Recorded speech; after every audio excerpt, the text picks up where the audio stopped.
আসসালামু আলাইকুম। চলে আসলাম আমার সেই ছোট্ট খামারটার ভিডিও নিয়ে। তো চলুন দেখুন, আমার ছোট্ট খামারটা ধ্বংস হয়ে গেল।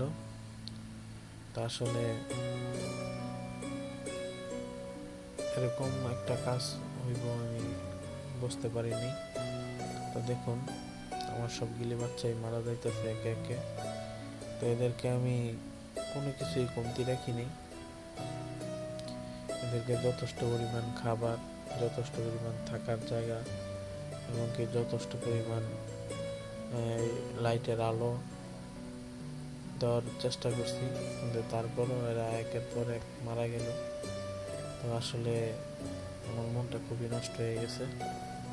তো এরকম আপনারা কখনই হকারদের কাছ থেকে এরকম বাচ্চা নেবেন না। আসলে ওরা যে বাচ্চাগুলো নিয়ে আসে এগুলো সব রিজেক্ট মুরগির বাচ্চা।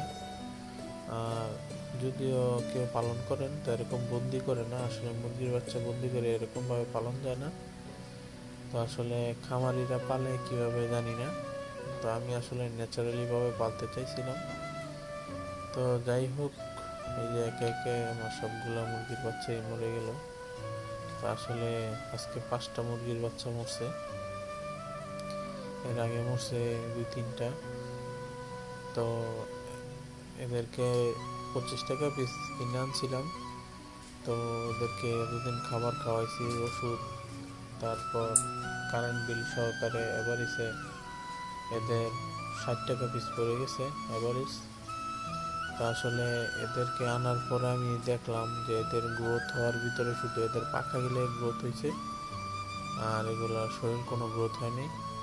তবে আপনারা যারা এরকম বাচ্চা কিনে পালন করতে চান তারা অবশ্যই এই বাচ্চা ছেড়ে পালার চেষ্টা করবেন। যদি বাড়িতে বাউন্ডারি দেওয়া থাকে ছেড়ে পালবেন।